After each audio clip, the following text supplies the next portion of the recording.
They told you death is the end, the final stop. But what if it's just the beginning? Death isn't a void to fear or a mystery to blindly accept. More than 1,000 years ago, a sacred manuscript, hidden from the world, laid out exactly what happens after we die. Not in riddles, not symbolically, but step by step. This manuscript, called the Tibetan Book of the Dead, was never meant for everyone. It was shared only with those who were ready to face the truth without turning away. Because what it reveals is intense. Says death isn't the end. It's the beginning of a test. And this test decides whether your soul breaks free from the endless loop of life and death, or gets pulled back into another body to start all over again. And here's the terrifying part. Most people fail. Not because they're bad, not because they're weak, but because they don't understand what's happening. They don't see the illusions. They don't realize that everything they experience after death, the sights, the sounds, the feelings, is just their own mind reflecting itself. And by the time they begin to wake up, it's already too late. If this manuscript is right, then the first few seconds after death are more important than your entire lifetime.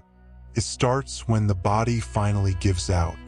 No heartbeat, no breath, but your awareness still fully there.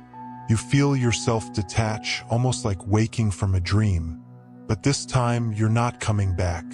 Then it hits a brilliant, blinding light. Overwhelming. Pure. Impossible to describe. And somehow, it feels like it knows you. This is what the Tibetan masters called the clear light of reality. And if you recognize it, if you surrender to it, you break free. Instantly. No more reincarnation. No more struggle. Full liberation. But almost no one does. Why? Because fear kicks in. We cling to what we know. Our name, our memories, the life we just left. Instead of merging with the light, we resist it. And that's when the illusions begin. At first, you hear voices, faint and familiar. Then shapes appear, patterns, faces that seem recognizable. But none of it is real. It's just the mind searching, scrambling to rebuild a reality it understands, trying to make meaning from the unknown. And this is where most souls lose their way. Instead of seeing death as freedom, they reach for comfort. And the mind responds, creating what they expect to see. People, places, religious figures, even gods they once worshipped, not knowing these are projections of their own beliefs. If they only realized what was happening, they could let go. But they don't. And so they're pulled deeper into the Bardo, the mysterious realm between death and rebirth. The very first moments after death matter more than most people ever imagine. The Tibetan Book of the Dead says awareness is everything. If your mind is trained, if you're ready, you can pass through the illusions and break free.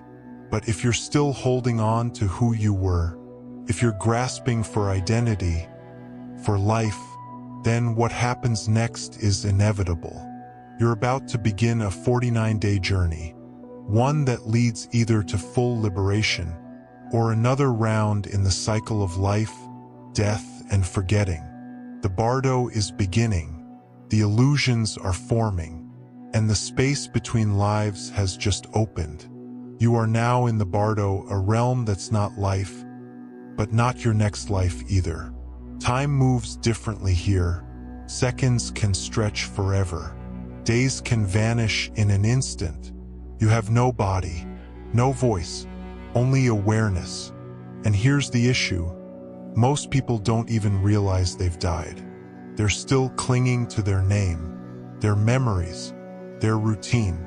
They try to go home, to speak, to reach out, but no one hears them, no one sees them, and slowly, the truth begins to settle in. This isn't a dream, this is death. And still, the mind resists. It clings to the idea of self, searching for logic, comfort, something to hold on to. But the Bardo doesn't give you that. It's not a place of peace. It's a place of confrontation, where your soul has to face itself, stripped of everything else. First, it might feel calm. There's no pain, no body, just awareness. You're floating in a vast, empty space, like drifting through an ocean where every thought ripples outward. And then, slowly, the visions begin. First, they're beautiful, warm, welcoming. Radiant figures appear, glowing with light, radiating peace. Some see them as angels, others as divine beings, but they're not coming from somewhere else. They are you, reflections of your own higher consciousness. And if you recognize them for what they are, you can merge with them, dissolve into pure awareness, escape the cycle completely. But most people don't. They pause, they doubt, they question what they're seeing.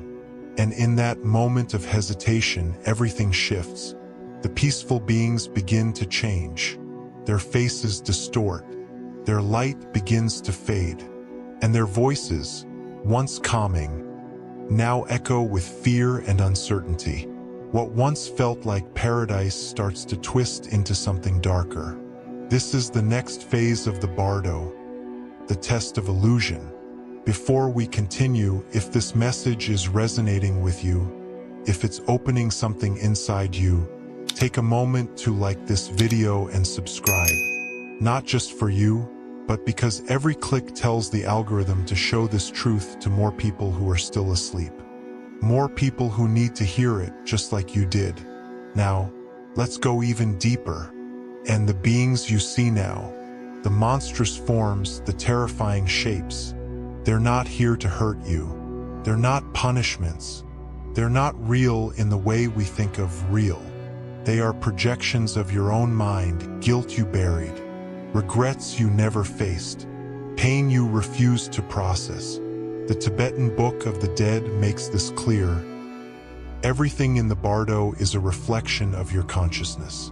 There is no external judge, only you, finally seeing what you tried to avoid in life. And here's where it becomes dangerous. The more fear you feel, the more real the illusions become. The Bardo acts like a mirror, and most people can't handle what it shows them. This is the real test, and what happens next will shape everything. First, it might still look divine. Soft light, celestial landscapes, figures filled with compassion. But it's still part of the illusion. These radiant beings don't speak, but their presence is powerful. Some people who've had near-death experiences describe them as gods, angels, ascended masters, but they're not saviors. They're not judges. They are you, your highest potential, staring back at you. And if you can recognize that, you can move beyond all of it. But that's not easy, because if your mind is still clouded by fear, if you've spent your life chasing pleasure, avoiding pain, and denying death, then the illusion twists again. The radiant beings start to flicker. Their forms distort. Reality itself begins to unravel. And then, just like that, they're gone. And in their place come the wrathful visions. The Tibetan Book of the Dead doesn't hold back about what comes next. As the days pass in the Bardo, the comforting light fades. The peaceful beings vanish. And in their place, something else appears. Something terrifying. Grotesque shapes, twisted faces, voices that roar, nothing like anything human. Some of these entities have too many eyes, too many arms, heads stacked on heads. They charge forward like hunters, like executioners, like nightmares made real. And this is where most souls break. They panic, they run, they scream, they beg for it to stop. But here's the hard truth. There's nowhere to go. Because these things, they're not coming for you from the outside. They are you, your guilt, your secrets, the pain you caused but never faced. Every lie, every selfish choice, every moment you thought no one saw, now takes form. It looks like a monster, but it's really your mind turned inside out. And here's what most people never understand. The more you fight, the stronger it gets. The more fear you feel, the more real it becomes. Because fear feeds illusion, and illusion feeds on belief. There's only one way out, not by running, by seeing, by recognizing the truth. These monsters, they're shadows, echoes, reflections of you. And the moment you truly see that, when you stop feeding them fear, they vanish. Like mist in sunlight, gone. But almost no one makes it that far in time. They react to the fear, but never wake up to the lesson. This is the second test of the afterlife. The first was the clear light, a test of pure awareness. This one is the test of fear, the test of self-mastery. And those who fail fall deeper. They sink further into the Bardo, wrapped tighter in karma, pulled faster into another life. For most, the terror lasts for weeks, but then something shifts. By the third or fourth week, a new stage begins. It's quieter, but far more intense. The Book of the Dead calls it the Great Mirror. And once you reach it, there's no hiding, no divine courtroom, no angels keeping score, no higher being deciding your fate. What happens now is entirely between you and yourself. First, it feels like silence. The chaos fades. The visions disappear. For a moment, you might think, maybe you've made it. But then it starts. You feel a pull backward, through time, through every moment, through every decision you've ever made.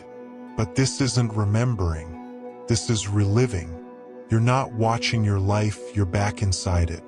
Every word, every action, every thought, and not just from your side. If you caused pain, you'll feel the pain you gave. If you brought joy, you'll feel that joy return. There's no distance, no filter, no excuses, no story to explain yourself. Only truth. This isn't punishment. This is the raw, unfiltered reality of who you were. You are not being judged by some divine force. You are facing yourself. And for many, it's unbearable. Because in life, we avoid responsibility. We hide behind busyness. We promise we'll deal with it later. But here, there is no later. There is no running, no defending, no bargaining. Only feeling. And for some, those who lived with love, truth, compassion, this moment feels like peace, a flood of light.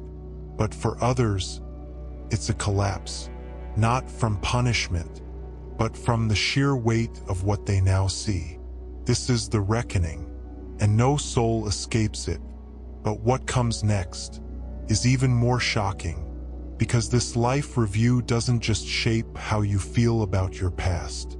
It shapes where you go next. By the time it's over, your soul has changed. It's been molded by the emotions you just relived. And if you leave this review still gripping guilt, regret, or unfinished desires, you'll be pulled back into the cycle. Rebirth isn't random. The Tibetan masters taught that the soul is magnetized to its next life by the state of its mind. Some return into suffering, into chaos, into loss, not as punishment, but because their energy draws them there. And the wildest part? They don't even know they're choosing it. That's why the life review isn't just a reflection. It's a test. Can you let go? Can you face everything and not cling to it? Can you accept your past without being owned by it? Those who can let go, they move forward. They rise. They break free from the cycle. But the ones who can't, they're pulled back into a body, back into another life, back into the wheel. That's why ancient traditions, especially the oldest ones, all emphasize the same truth. You have to prepare for death long before it arrives, because when the mirror comes, what it shows you is already written by how you lived. And then, around the 4th or 5th week in the Bardo, the final test begins. The illusions have faded. The life review is done. And now the soul, your soul, stands at the crossroads. This is it, the decision point, to break free or return again. And here's the part almost no one is told. There's no one out there judging you. There's no cosmic ruler handing out rewards or punishments. What you're facing is yourself, the parts you ignored, the truths you buried, the fears you never faced. And that realization, it flips everything upside down. Because once you see it, really see it, the real question becomes impossible to ignore. Are you living in a way that prepares you for death? And if the answer is no, then when the test begins, how could you possibly pass it? This is why these teachings were hidden, why they were never given to the masses. Because if people knew, if they stopped fearing death, if they stopped waiting for salvation from someone else, they would stop being controlled. No more blind obedience. No more trading their lives for false promises. No more fear of a punishment that was never real. Because the real punishment is ignorance. The real hell is dying unconscious. And that's what most people are doing. Living in the dark, dying in the dark, stuck in the cycle without ever knowing why. That's how institutions, governments, religions, systems built their power, on the lie that your fate belongs to someone else. But it doesn't. It never did. You're the one shaping what comes next. Not after death, right now. And here's the thing almost everyone misses. The Bardo isn't just something that opens after your final breath. It's already here. You're in it. The same illusions that trap souls after death, they're already working on you in life. The fears, the chasing, the false identities. It's all the same game, just wearing a different mask. And unless you wake up now, unless you start preparing while you're still alive, you'll fall for it later, just like everyone else. But it doesn't have to be that way, because once you truly understand what the Tibetan masters were trying to show us, you realize the Bardo isn't a place. It's a state of mind. And the lesson is simple. If you want to be conscious after death, you must be conscious now. That's where everything shifts. This isn't about belief. It's about clarity, about seeing things as they are. Not later, not someday, now. Because when the moment comes, when your last breath leaves your body, there won't be a map. There won't be another study guide. You'll meet the truth of your life exactly as you are. And the only question that will matter is, will you see the illusion or fall for it again? And that's not even the full picture. Because now, even science is starting to catch up to what these ancient masters already understood. People who've had near-death experiences, they're all saying similar things: the light, the life review, the overwhelming peace, or sometimes deep fear. And that feeling always lines up with how they lived their life. Even parts of modern physics, especially quantum theory, are beginning to ask, what if consciousness isn't just inside the brain? What if it continues after death, beyond time, beyond space? For centuries, these ideas were dismissed as spiritual myths, just old stories from monks and mystics. But now, that line between science and ancient truth is starting to blur. So why haven't more people heard this? Because the world is built to distract you, to keep your focus on surface-level things, chasing money, like status, approval, to keep you too busy to ever stop and ask what actually matters. We're trained to run after things that don't last. So when death finally arrives, we're completely unprepared. And that brings us to the biggest lie of all. That death is a mystery. It's not. The Tibetan masters mapped this all out over 1,000 years ago. They laid out every phase, the 49 days, the illusions, the tests. They explained how the mind doesn't just enter the afterlife, it creates it. And that awareness is the only key that unlocks freedom. But barely anyone is ready for it, because no one is taught to prepare. And here's the truth they never say out loud. If you're not conscious while you're alive, you won't be conscious when you die. And if you're not conscious when you die, the cycle just keeps going, over and over again. But if something in you is waking up, if you're ready to go deeper, then there's another path. And what comes next might be the most important realization so far. If all of this is true, then the real question isn't what happens after death. It's, are we already failing the test? Because if even part of the Tibetan Book of the Dead is accurate, then most of us are already stuck. Not because we're broken, not because we're lost causes, but because no one ever taught us how to prepare.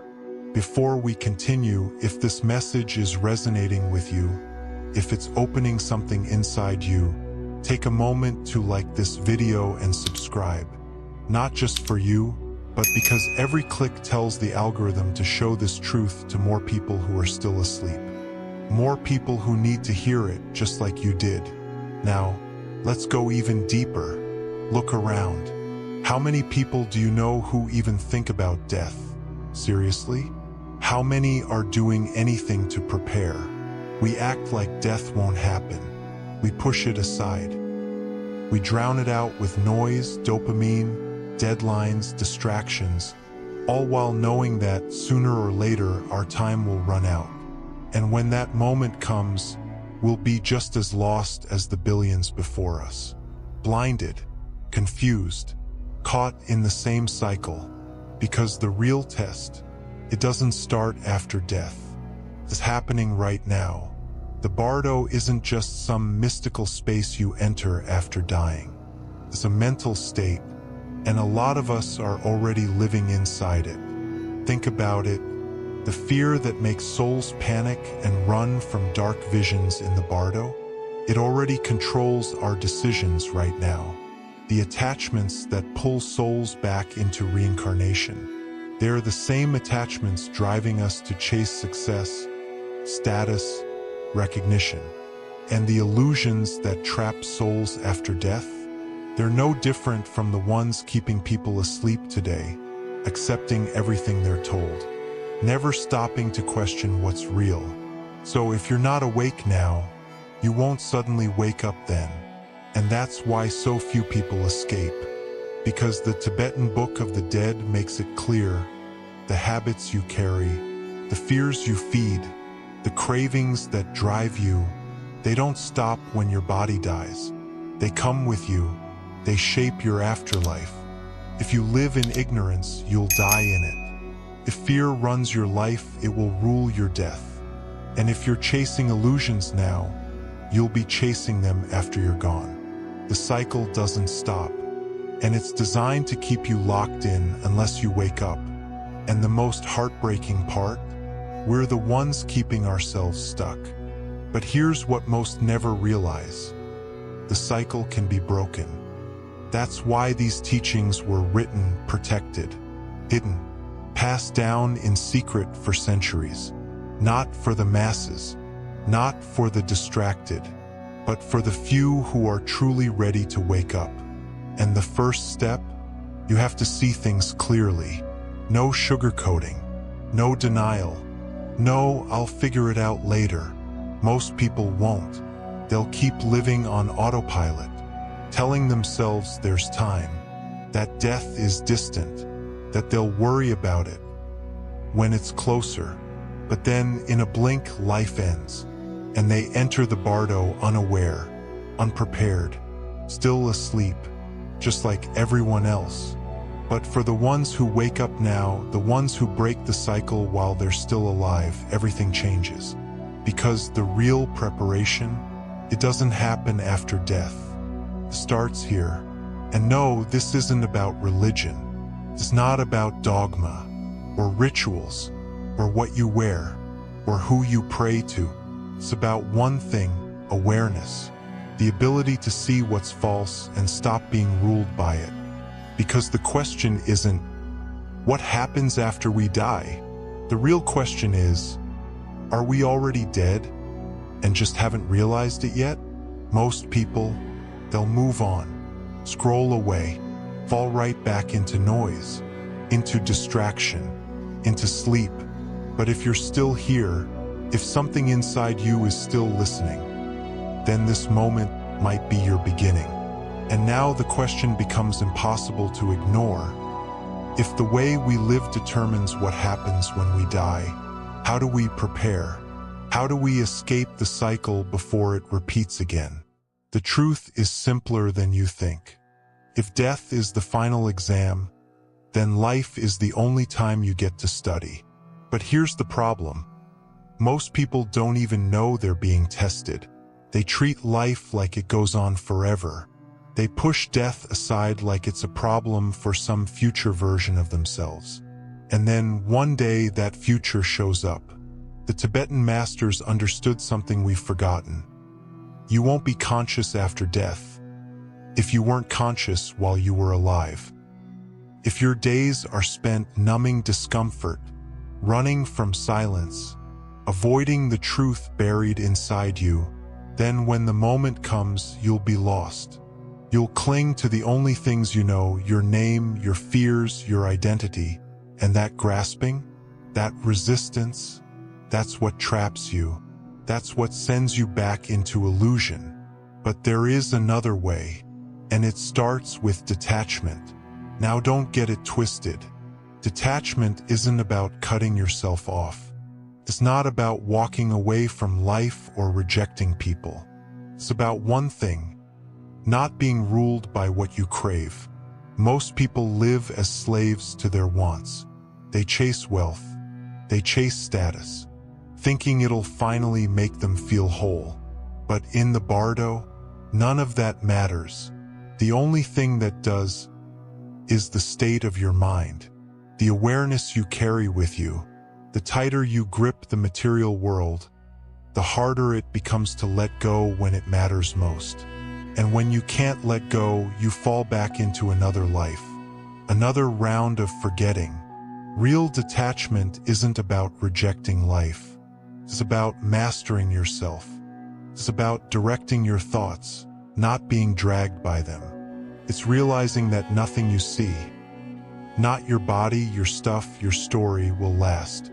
And once you really understand that, death stops being something to fear. Step 2, awareness. Yes, the Bardo is full of illusion, but so is this life.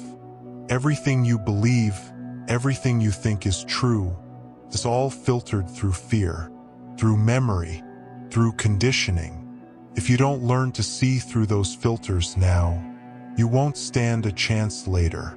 That's why practices like meditation, reflection, and silence, they're not luxuries.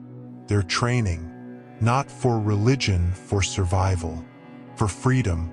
Think about it. Athletes don't train on game day. They prepare. They build strength. They build awareness so they're ready when it counts. It's the same with your mind, because when you die, your thoughts don't disappear. They become your entire experience. And if fear, confusion, and doubt ruled you in life, that's exactly what you'll face in death. But if you've trained for clarity, if you've let go of identity, if you've learned to be still, then when the illusions rise, you'll see them for what they are. You won't flinch. You won't cling. You'll be still. You'll be aware. And you'll be free. That's the difference between those who escape and those who don't. Step 3, acceptance. Death isn't an enemy. It's not a punishment. It's not the end. It's the moment everything is revealed. If you live your whole life fearing death, it will control you. But if you've made peace with it, when it arrives, you'll meet it calmly, with presence, without panic. The wise ones didn't prepare for death because they were afraid. They prepared because they understood life and death are inseparable. You can't master one without understanding the other. And that's exactly why the world distracts you. Because when people stop fearing death, they stop being easy to control. They stop believing in lies. They stop giving up their freedom. They stop following systems designed to keep them small. So if you feel something shifting, if a part of you is starting to wake up, you're already ahead of most. But there's still one truth you need to hear. Everything we've talked about, the illusions, the Bardo, the way out, it means nothing unless you understand this. Most people will never prepare for death. They'll keep chasing things that don't matter. They'll keep avoiding the parts of themselves they don't want to face. And when the end comes, they'll fall into the Bardo, just as they lived, unaware, unready, asleep. But here's what no one tells you. Death doesn't change you. It doesn't fix you. It doesn't give you wisdom. It doesn't make you spiritual. It just reveals you exactly as you are. The Tibetan Book of the Dead doesn't talk about heaven or hell like stories for children. It doesn't describe rewards or punishments, because the Bardo, it isn't out there. It's in you. It's a mirror, and it reflects the mind you bring with you. If your life was ruled by fear, you'll see fear. If you lived clinging to what wasn't real, you'll die holding on to what's already gone. If you stayed unconscious, you'll drift through death the same way. But if you spent your life waking up, if you trained your mind to see clearly, to be still, to let go, then when that final moment comes, you'll know. You'll recognize it. You'll see the Bardo for what it truly is. A test, a transition, an opening, and that is the secret they've been hiding for over 1,000 years. Because if people understood what death really is, if they knew the truth behind all of this, they'd stop wasting their lives. They'd stop bowing to fear. They'd stop believing they were powerless. Because when you truly understand death, you become unshakable. And once it clicks, once you really see that this life was never the destination, that it's only the preparation for what comes next, everything starts to shift. The way you think, the way you move, the way you live. You stop chasing highs that fade. You stop wasting energy on things that never really mattered. You stop fearing loss because you finally understand nothing was ever truly yours. And when the moment comes, when you take your last breath and step beyond the edge, there's no fear, no panic, no reaching for something to hold on to. Only stillness, only presence, only awareness. And in that moment, free from illusion, you'll be given a choice. A real one: return or break free. But most people will never make it to that point. They'll click away, scroll on, forget everything their soul just heard. And when their time comes, they'll be lost. But you don't have to be. If you're still here, still listening, then you're already different. You're already seeking. And that's exactly why we built this channel. Not for entertainment, but for truth seekers like you. A space where we can go deeper, where we speak what others won't, where we uncover the things most people spend lifetimes avoiding. So if this resonated, even for a moment, don't leave without subscribing. This is just the beginning, and what's coming next, you'll want to be here for it. Like the video to help more people find it. This video might not reach the masses, but if you share it, maybe it reaches someone who's ready, just like you were. And if you've made it this far, drop a comment below and simply write, I'm waking up because maybe, on some level, you always did. We'll see you in the next one.